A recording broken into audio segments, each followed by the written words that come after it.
الرحيم نحمده ونصلي على رسوله الكريم أما بعد فأعوذ بالله من الشيطان الرجيم بسم الله الرحمن الرحيم وقالت اليهود عزير بن الله وقالت النصارى مسيح ابن الله صلى الله عليه وسلم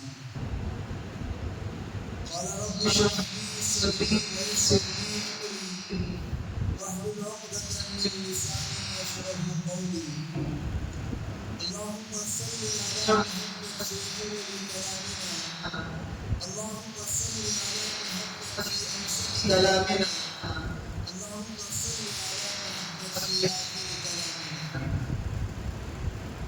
محترم عزیز بزرگوں دوستوں، خدا کا بڑا ہی عجیب و غریب نظام ہے. خدا کی عجیب قدرت ہے کہ اللہ نے دنیا کو کس طرح بنایا. دنیا کا ذرہ ذرہ اللہ نے بنایا. دنیا کی ہر شے کو اللہ نے بنایا ہے. دنیا کی کوئی چیز ایسی نہیں جو کسی انسان نے بنا دیا. سورج کو اللہ نے بنایا، چاند کو اللہ نے بنایا، ستاروں کو اللہ نے بنایا. ہر چیز کو اللہ نے پیدا کیا اور ہر چیز کے پیدا ہونے کو مقصد زندہ ہے. اللہ نے سورج کو پیدا کیا. ہے کوئی دنیا کے اندر جو سورج کی جیسا کوئی بلب تیار کر کے دکھا دے؟ سب کی ایک گارنٹی ہوتی ہے، ایک ویلیڈیٹی ہوتی ہے. گارنٹی کے بعد ایک ویلیڈیٹی کا ٹائم آ جاتا ہے. اس کے بعد وہ چیز ریپیئر کرنے پر بھی صحیح نہیں ہوتی. اس کا چیز ختم ہو جانا ہے. آپ نے چاند کو دیکھا ہوگا. چاند روزانہ شام میں دکھتا ہے اور سویرے کوئی چلا جاتا ہے. کسی نے دیکھا کہ چاند کے لائٹنگ کے اندر کبھی کمی آئی ہو؟ لوگوں نے سیاروں کو دیکھا، ستاروں کو دیکھا. زمین پر کھڑے ہو کر ستاروں کو جب دیکھتے ہو، ستارے چھوٹی طرح نظر آتے ہیں، لیکن عزیز بزرگوں دوستوں، وہ ستارہ اگر زمین پر گر جائے وہ دنیا سے بڑا ستارہ ہوگا. اتنا بڑا ستارہ. برادران قوم و ملت، میں نے قرآن پاک کی آیت پڑھی اور اس میں حضرت عزیر علیہ السلام کا قصہ ہے. میں مختصراً یہ عرض کروں گا. حضرت عزیر علیہ السلام ایک پیغمبر ہے. حضرت عزیر علیہ السلام اللہ کے مقرب نبی ہیں. راستے سے گزر رہے تھے. اللہ امتحان میں اپنے چہیتوں سے لیتے ہیں کہ ایک بستی پر ان کی نگاہ پڑی. دل میں ایک چیز کو سوچا، کیا اللہ تعالیٰ مرنے کے بعد کیا یہ لوگوں کو پھر دوبارہ زندہ کرے گا؟ یہ بستی کے لوگ کیا کتنے دن تک باقی رہیں گے؟ صرف ذہن میں ایک خیال آیا. کیا مرنے کے بعد؟ یقین تو تھا لیکن دل میں بات کھٹکی. یہ دل میں بات جو کھٹکنا ہے، پیغمبروں کے لیے اللہ کی طرف سے امتحان آ جاتا ہے. جس طرح حضرت عزیر علیہ السلام نے سوچا، اللہ نے ان کو موت دی. موت کا مطلب کیا ہے؟ صبح کا وقت تھا، سوئے ہوئے تھے، ان کو کیا آ گئی؟ موت آ گئی. ان کی روح کو قبض کر لیا گیا. اس کے بعد جب ان کی روح کو واپس ڈالا گیا، پھر دوبارہ زندہ کیا گیا، وہ عصر کا وقت تھا. حضرت عزیر علیہ السلام کے اندر اللہ نے پھر دوبارہ روح ڈالی. پھر پوچھا، اے عزیر کب سوئے تھے، کب اٹھے؟ حضرت عزیر علیہ السلام نے کہا، اے پروردگار عالم، اے پروردگار عالم، ایسا لگتا ہے کہ صبح میں سویا ہوں، ایک دن کا آدھا حصہ سویا ہوں، اب اثر میں اٹھا ہوں. اللہ نے کہا کہ صبح سے اثر تک نہیں، میں نے تمہیں 100 سال تک موت دے دی تھی. حضرت عزیر علیہ السلام کو موت دے دی تھی. وہ حیران و پریشان تھے. جب سفر میں نکلے تھے، ساتھ میں ایک توشہ بھی تھا جس کے اندر کچھ کھانا تھا، ساتھ میں خچر بھی تھا. اللہ نے کہا دیکھنا چاہتے ہو دوبارہ میں کس طرح زندہ کر سکتا ہوں، میری قدرت کا معائنہ کر سکتے ہو۔ آج بھی سائنس کہتی ہے، آج بھی ہندو لوگ کہتے ہیں کہ مرنے کے بعد کیا ہو جاتے ہیں لوگ، مٹی بن جاتے ہیں، کئی ندی میں چلے جاتے ہیں، کئی ہوا میں اڑ جاتے ہیں۔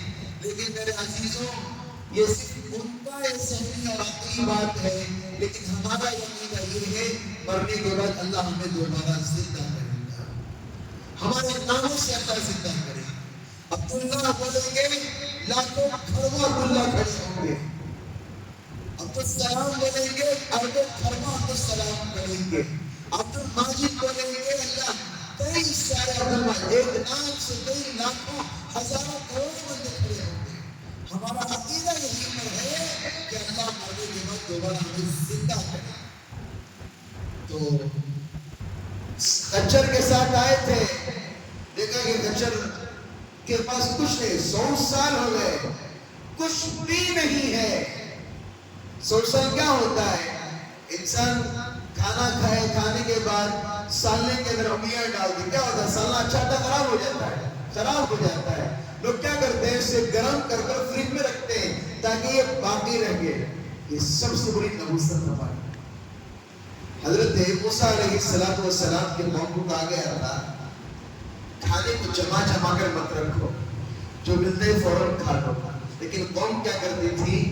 جمع کر رہی، ہماری یہ چاہتی تھی، دوسرے کو جو دیتے نہیں وہ کٹ پکا لیتی، کھٹا پکا لیتی، پنڈو کی چٹنی پکا لیتی، پورا مہینہ یا پورے 20 دن پکنک کھٹا بنا لے کر فریج میں ٹھوستا ہوتا، پھر نکال کر کھاتی۔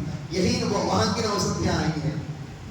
اللہ کے رسول صلی اللہ علیہ وسلم نے اپنی زندگی میں یاد رکھی ہے، حدیث کے اندر ہے کبھی باسی نہیں کھایا اللہ کے رسول صلی اللہ علیہ وسلم، تازہ یا فاقہ، تازہ کھاتے تھے اللہ کے رسول صلی اللہ علیہ وسلم۔ کبھی کبھار کھایا ہوگا لیکن کبھی ایسا نہیں ہوا کبھی اللہ کے رسول صلی اللہ علیہ وسلم نے باسی رکھ کر کھایا ہو، تازہ کھاتے تھے اور نہیں ملا تو بھوکے رہتے تھے۔ ہم لوگ فریجوں میں ٹھوس کر اسی لیے نئی نئی بیماریاں کو ایجاد کر رہے ہیں۔ تو کچر مرا ہوا پڑا تھا، حضرت عزیر علیہ السلام دیکھ رہے ہیں، اللہ کا حکم ہوا تو کچر کی ہڈیاں جڑنا شروع ہو گئی، آنکھوں سے دیکھ رہے ہیں ہڈیاں جڑ رہی ہیں، وہاں سے خون جڑ رہا ہے، خون کے ٹکڑے جڑ رہے ہیں اور اس کی انتڑیاں، اس کی گوٹیاں جڑ رہی ہیں، ساری چیزیں جڑ رہی ہیں۔ وہاں پر آنکھ آ رہی ہے، وہاں پر ناک آ رہی ہے، وہاں پر اس کی ہر چیز آ رہی ہے۔ آخر میں وہ جو بچہ تھا چیخنے لگا۔ پھر عزیر علیہ السلام نے اللہ کی تعریف بیان کی، تو بے شک میری قدرتوں کا مالک ہے۔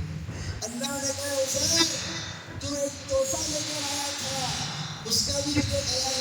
ہاں میں نے تحفہ لایا تھا، تو اس کی حالت کیا ہوتی ہے؟ کتنے دن رہے گا تحفہ؟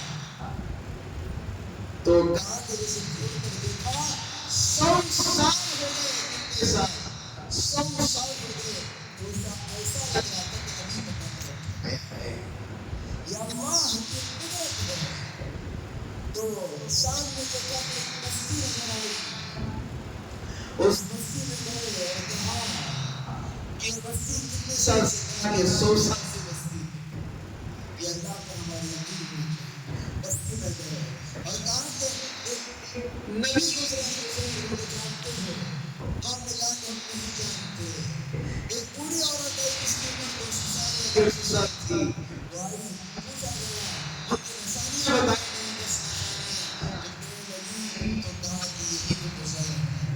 حضرت عزیر علیہ السلام جس نے کی تعلیم کی وہ تورات کی تھی، تعلیم دی اور لوگوں نے ان کو تعلیم جب لوگوں کو سکھانا شروع کیا، لوگوں نے اس طرح ان کو بنا لیا تھا، نعوذ باللہ اتنا زیادہ لوگ کہتے ہی نہیں، اللہ کا مقام نبی کو دے دیتے ہیں، نبی کا مقام اللہ کو دے دیتے ہیں، اولیاء کا مقام اللہ کے برابر نہیں کرنا چاہیے۔ باپ باپ ہوتا ہے، ماں ماں ہوتی ہے، بھائی بھائی ہوتا ہے، بہن بہن ہوتی ہے، اللہ اللہ ہوتا ہے، رسول رسول ہوتے ہیں، صحابہ صحابہ ہوتے ہیں، اولیاء کرام اولیاء کرام۔ تو میرا عزیز بزرگوں دوستو، تو وہاں کے لوگوں نے بیچ میں ایک میں نے بات کی، شاید کسی کو یاد نہیں ہوگا، میں نے ہیپی کرسمس کے تعلق سے ایک بات کہی کہ آپ کو یاد ہوگا، لوگ نبی کا اللہ کا بیٹا کہتے ہیں، نعوذ باللہ۔ یہاں بھی حضرت عزیر علیہ السلام کو قوم نے کیا سمجھ لیا تھا؟ نعوذ باللہ، یہ بھی کوئی مقدس ذات کا بیٹا ہے، نعوذ باللہ۔ اور یہ بھی کہتے تھے، دیوان مقدس بھی ایک لفظ تھا جسے اردو کے اندر کہا جاتا ہے، وہ لفظ سے بھی مراد کیا کرتے تھے، یہ کوئی الگ ہی مخلوق سے پیدا ہوا ہے، اسی لیے 100 سال کے بعد اللہ نے اس کو زندہ کیا ہے۔ میرے عزیزوں، اللہ کی وہ قدرت ہے، اللہ کی وہ طاقت ہے، اللہ کی وہ منشا ہے، اللہ جسے چاہے عزت دے، اللہ چاہے جسے ذلت دے، اللہ چاہے جسے زندگی دے، اللہ جسے چاہے موت دے، اللہ کے ہاتھ میں ہے۔ ڈاکٹر کہتا ہے 2 منٹ میں مر جائے گا، آج بھی ایسے لوگ ہیں، ایک زندہ جیتا جاگتا واقعہ میں سنا کر اپنی بات کو ختم کروں گا۔ میرے پڑھائی کے دوران رمضان ہی کا مہینہ چل رہا تھا یا کوئی اور میرے ذہن میں نہیں ہے، غالباً مدرسے کے ایام کے دن تھے، ایک صاحب کا انتقال ہوگا، ایک آٹو والے تھے، میں نے سنایا بھی ہوگا، شاید یاد دہانی کی تھی، اب دوبارہ سن۔ انتقال ہوگا، انتقال ہونے کے بعد گھروں میں کیا ہوتا ہے؟ یاد کر کے روتے ہیں، بہت اچھا آدمی تھا، فلاں تھا فلاں تھا۔ غسل کے لیے لے کر گئے، جب غسل پورا ہوا، جب پیٹ دبا رہے تو غلاظت نکالنے کے لیے پیٹ دباتے ہیں، پیٹ کی غلاظت باہر نکالتے ہیں۔ جب غسال نے ناک میں انگلیاں ڈال کر ناک صاف کی تو سانس آنا شروع ہو گئی۔ ہم چھوٹے بچے، سانس آنا شروع ہو گئی۔ کوئی 100 سال پہلے کا واقعہ ہے نا، چیختا چاہتا واقعہ جو میں نے آپ آنکھوں سے سانس آنا شروع، اچانک اٹھ کر بیٹھ گئے۔ غسل کی حالت میں کوئی اٹھ کر بیٹھ جائے تو انسان کی حالت کیا ہوتی ہے؟ ڈر کے بھاگ گئے پورے۔ الحمدللہ وہ ابھی بھی بحیات زندہ ہے۔ یہی ہے موت کا مالک اللہ ہے۔ بعض لوگ چھپ کے نظر اندیشی کرتے ہیں، غسل کے بعد دیکھو ہاتھ ہل رہا ہے، کچھ نہیں ہے اندر۔ وہ جانور کو کاٹنے کے بعد گوشت بھی ہلتا ہے نہیں، اسی طرح ہاتھ ہلتا ہے، لیکن ہم نے اس واقعے کو اپنے آنکھوں سے دیکھا۔ اس لیے کبھی بھی یقین رکھنا چاہیے، ڈاکٹروں کے ہاتھ میں شفا نہیں ہے، ڈاکٹر موت کا فیصلہ نہیں کر سکتے، موت کا فیصلہ زندگی کا فیصلہ کرنے والا اللہ ہے۔ ڈاکٹر 1000 کہہ دیں، ہمیں اللہ سے دعا مانگنی چاہیے، ہر چیز کی شفا اللہ نے اپنے ہاتھ میں رکھی ہے۔ گولی بھی کھائیں دعا پڑھ کے کھائیں، گولی بھی کھائیں بسم اللہ پڑھ کے کھائیں، اللہ ضرور اس میں شفا دیتا۔ اللہ رب العزت سے دعا ہے، اللہ تعالیٰ مجھے اور آپ کو ان کہی ہوئی باتوں پر اللہ عمل کی توفیق عطا فرمائے۔ ایک دعا کی درخواست آئی تھی، سہیل خان نامی مرحوم کے لیے دعا فرمائیں، اللہ تعالیٰ ان کی مغفرت فرمائے، ان کے درجات کو بلند فرمائے، اللہ کروٹ کروٹ چھ نصیب فرمائے۔ ایک طالب علم ہیں ریان، ہمارے مدرسے میں پڑھتے ہیں، ان کی والدہ کی طبیعت ناساز ہے، دعا فرمائیں اللہ تعالیٰ ان کی والدہ کو اللہ صحت عطا فرمائے، تندرستی عطا فرمائے، صحت عاجلہ دائمہ مستمرہ۔